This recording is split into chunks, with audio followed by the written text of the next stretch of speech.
Fox 4 News at 6 is next with Blake and Heather. Thanks, Clarice. The governor was in Dallas today for the State of the State address. Coming up next on Fox 4 News at 6, business booming in North Texas. Governor Abbott wants to attract more. He says his plans for Dallas County will help boost the economy in the entire state. DART has big plans for a busy Dallas train station. The redevelopment will help connect SMU students and staff to the neighborhood. And the battle for a young girl's life continues in Tarrant County. A judge is hearing arguments that could decide whether a 10-month-old stays on life support. Fox 4 News at 6 begins now. Serving all North Texas. Fox 4 News. The legal dispute on whether a baby girl should remain on life support continues. Hello, everybody. I'm Heather Hayes. And I'm Blake Hansen in for Steve Eager. 10-month-old Tinsley Lewis was born with severe medical complications. Doctors are providing her life-sustaining care, but they say her health will not improve.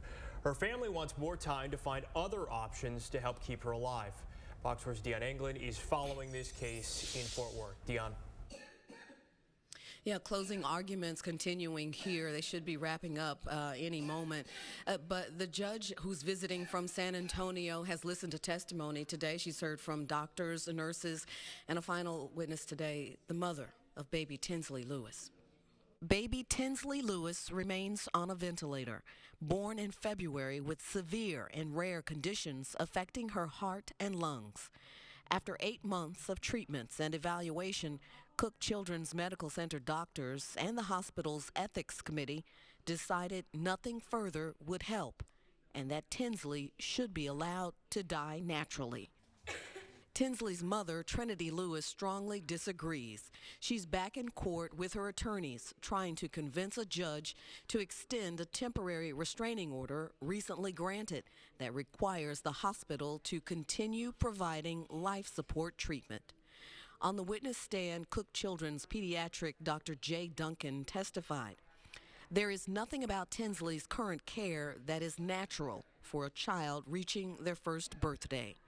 He explained Tinsley requires full respiratory and cardiac support and deep sedation to avoid further deterioration of her condition.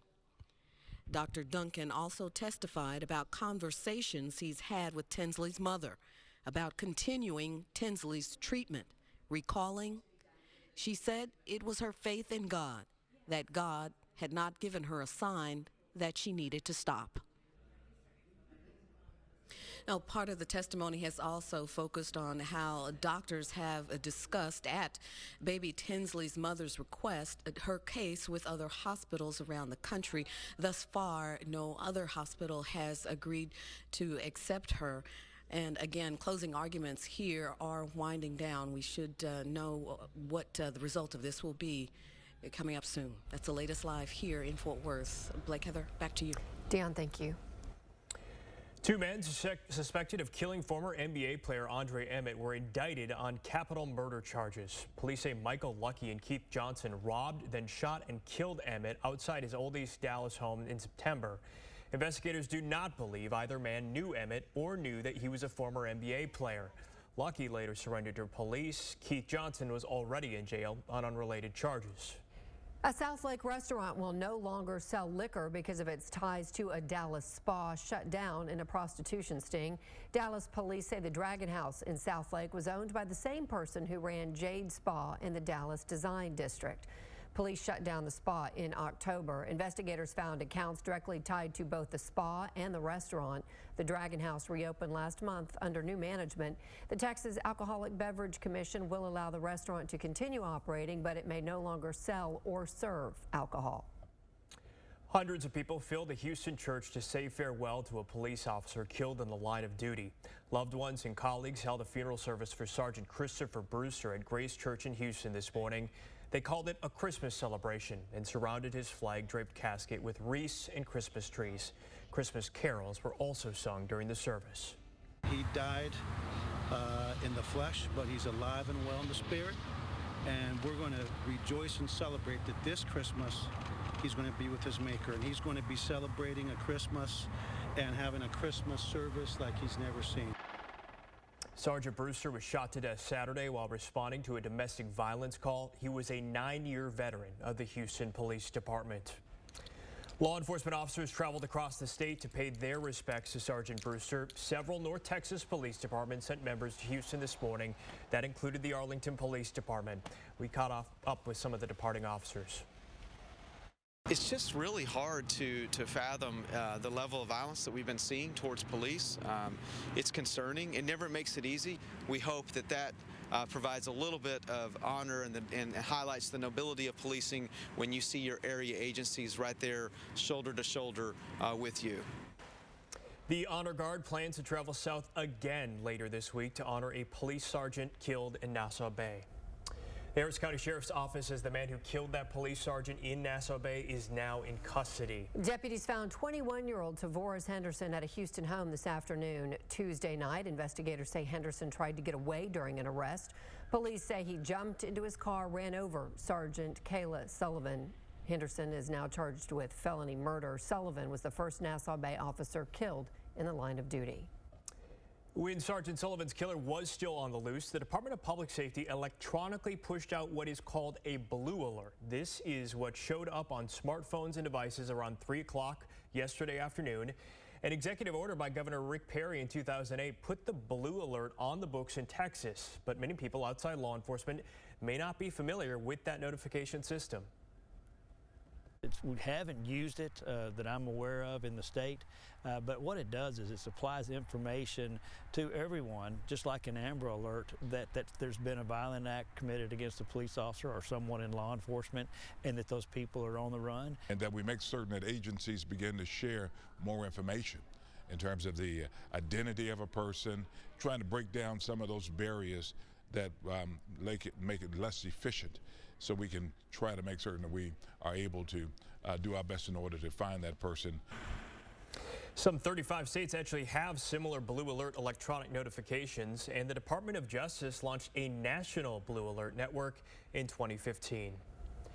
Governor Greg Abbott was in Dallas today to deliver his State of the State address. Abbott said the economy is booming, the 10th largest in the world. He also talked about the upcoming election. Many Republican state house seats are at play, and Fox 4's Alex Boyer joins us now live in Dallas to explain. Alex. Hi, guys. Well, Governor Greg Abbott says he is not worried about losing House seats to Democrats in the 2020 election. In fact, he says Republicans have a real opportunity to make some gains, saying, quote, socialism doesn't sell well in Texas. The future of America is being built in the great state of Texas. Governor Greg Abbott giving his State of Texas address at an event in Dallas Thursday, hosted by the Dallas Regional Chamber. We're obviously very proud of our accomplishments. And Abbott touting the state's strong economy and record low unemployment rate hovering around 3.4%. Abbott also talked about the recent passage of property tax reform designed to rein in skyrocketing property taxes, accomplishments Abbott believes will bode well for Texas House Republicans fighting to keep their seats in 2020. So all that the House members have to do is run on their record. It's a record that sells well with voters because it showed they tended to the needs of voters. In the districts that are actually swing districts, Trump is a liability. SMU political science professor Matthew Wilson says Governor Abbott will need to use his popularity to help Texas Republicans get reelected, even veteran U.S. Senator John Cornyn. Republicans need to sharpen their game. For years now, Republicans have taken elections in Texas for granted because they had such an advantage in the state. Immigration remains a hot-button issue in Texas, one that may drive voters to the polls in November. Illegal immigration flows are down, apprehensions at the border are down. So some of the issues that were perceived to be crises in years past, he has some good news to report. But Abbott not ready to take on another possible election year controversy, refugee resettlement. It's an issue that hasn't reached my desk yet. Don't know when it will, but we'll consider it at that time. And when pressed on that issue as to what type of timeline the governor is talking about, he says he'll be ready to discuss refugee resettlement sometime in January. Meanwhile, immigration officials say it'll take more than a decade for the courts to process current open cases.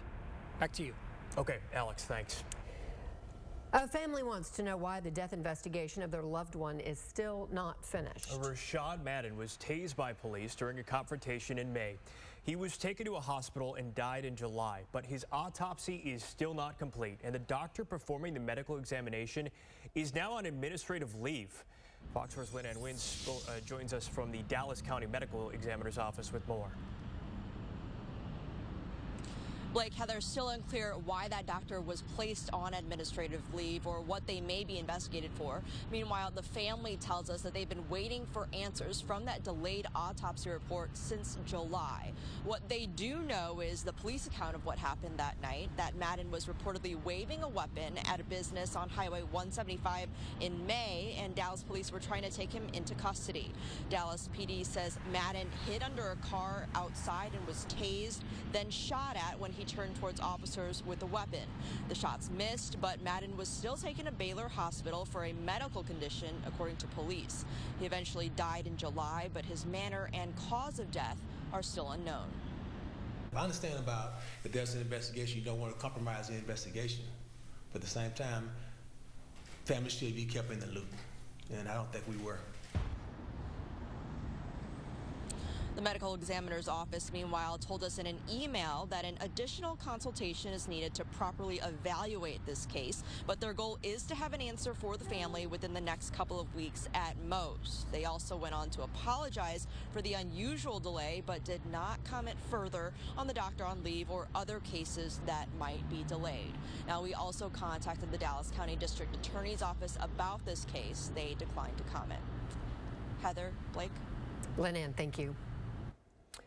A vigil is being planned for the tow truck driver who died after he was hit by a suspected drunken driver. 22-year-old Joshua Hanau was helping a stranded driver along Highway 183 near O'Connor Road on Tuesday night. Police say Edgar Arturo Zavalia Asturias slammed into the vehicles. Hanau died. Police found several beer bottles in Zavala Asturias' car and say he admitted he'd been drinking. He is charged with intoxication manslaughter. On Sunday, there will be a candlelight vigil and tow truck light up for Hanau in support of his family. American Airlines does not expect to fly Boeing's MAX jet until after April. The Fort Worth-based airline and Dallas-based Southwest have spent the last several months pushing back the expected return date. The FAA is currently reviewing Boeing's plans to recertify the jet. Federal officials grounded the MAX in March after the second of two fatal crashes. Southwest Airlines will share about $125 million from a Boeing settlement with its workers. The Dallas-based company has been particularly hard hit by the MAX groundings. Without the plane, Southwest said it canceled 175 flights each weekday. Southwest says the money will be given to employees and it will be funded as part of its annual 2019 profit-sharing distribution next year. Southwest is in ongoing talks with Boeing about compensation for damages related to the groundings. DART is expanding its SMU Mockingbird station in Dallas. DART just outlined a new agreement with a Dallas development company that will allow the construction of residential and commercial towers surrounding the station and an underground parking garage. The deal also establishes a 99-year property lease. The SMU Mockingbird station is one of DART's busiest locations. DART representatives say the new transit-oriented development will largely be tailored to SMU students, staff, and visitors. A Christmas wish was granted with help from Santa and his elves. Why a North Texas boy got to fly to Colorado with his family to build a snowman. North Texas restaurants and retailers are pulling together to help their neighbors. How they are raising money to support businesses damaged in the October tornadoes. And the weather may slow you down early tomorrow morning. It won't be rain. We'll be talking about visibility. The restricted visibility, I should say. A 7-day forecast details through the weekend coming up.